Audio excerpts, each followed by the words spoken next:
So I was just doing some standing meditation, right? Standing over there, it was just the sun was like right there, and I didn't want to have the sun on the camera. So I've been just sitting here standing like this, facing the sun though. So my face was directly at the sun, eyes closed. And sometimes I was sometimes I was oming, and sometimes I was just silent. And it was like, what that meditation is supposed to do is that, like, just like a tree, you stand still.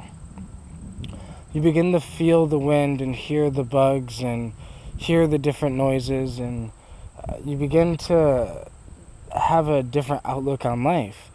And I opened my eyes twice, and each time it was like I was opening my eyes to a world that I was seeing for the first time.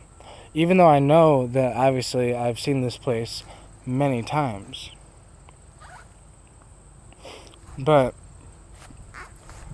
it was almost like I had a different perspective. I also smoked a lot of cannabis before I came out here. I jogged. I smoked a lot of cannabis, jogged down here, came here, went to the store, honestly got some soda, drank some caffeinated soda, and stood here.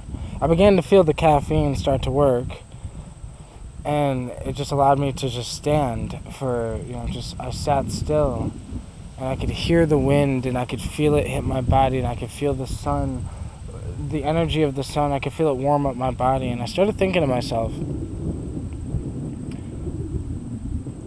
we need that. That's the problem.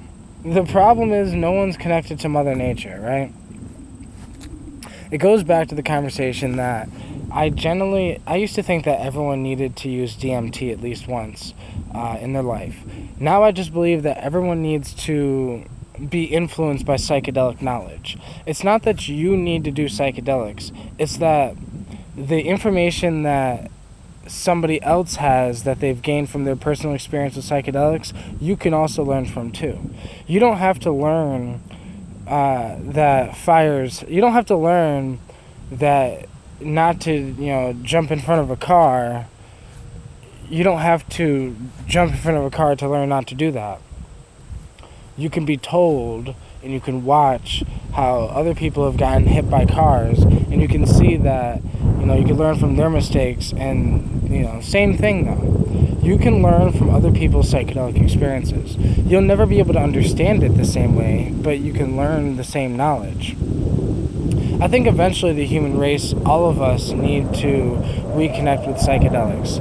Meaning that I just generally feel that all of us, and not all of us today, because the humans today cannot handle the whole truth. But the humans of tomorrow will be able to handle the whole truth. Their DNA will be altered. They'll be smarter. They'll be more advanced than we are. We will be considered cavemen to them, right? And I'm talking about our great-great-great-grandchildren. 3 generations, 3 greats, and it's like you have a whole indifferent human-like species. We're just different at that point. And I think at that point we can handle it. But I think the problem is that we've demonized psychedelics for so long that it's so hard to reconnect. Religions have demonized Mother Nature. They have, told people not to eat the mushrooms. They told people ayahuasca was the devil. They told people that, San Pedro is the devil, but eventually they got San Pedro to be accepted in the Native American church, and now ayahuasca and other psychedelics. But that's what I'm saying. Now it's starting to make a comeback in the present day, but it's taken a long time because we've had such a negative stigma on psychedelics. We think psychedelics are drugs. We don't understand what drugs are. We're so primitive, we don't get it. But the only way we can truly get it is if we take the psychedelic. You have to take a plant. And it doesn't have to be cannabis. It doesn't have to be psilocybin mushrooms or DMT or LSD. You can do what I just did. Take an extremely high dose, of cannabis. If you're smoking it, smoke a lot in a short amount of time. If you're eating it, just eat it and then wait for it to kick in, and then just stand in Mother Nature. Stand here with her. Feel it. Feel the cannabis. Feel the spirit of the cannabis plant. Feel the spirit of Mother Nature. Feel the wind hit your body. Feel the sun hit your body. Be in the moment. Be with it. Because that's what it is. It's a feeling of being with it. Being with Mother Nature. Because, you can say you went for a hike. But you went for a hike through Mother Nature. You weren't with Mother Nature. There's a slight difference. It's a perspective. It's a connection. It's a feeling. Do you get that feeling? That's why I said, instead of going for a hike, just while you're on your hike, take a minute to find a spot with some sun where your body can get some sun. Show some skin and let your skin absorb that sun. Close your eyes. Breathe. Breathe in through your nose, out through your mouth, in through the nose, out through the mouth. And continue this process and just stand still, sit still, don't move. Just still. And then watch that. You'll feel that connection. You'll have that brief moment of wow. Beauty. Love. Feeling like you're exactly where you should be in life. That brief moment of connection, of feeling like you are not walking through Mother Nature, you are with Mother Nature, you are a part of Mother Nature.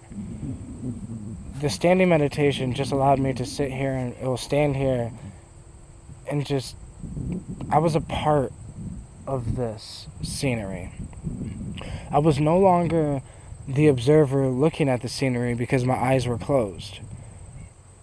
I became a part of this scenery by just sitting still, breathing, feeling, listening, and connecting. It's beautiful. It's beautiful.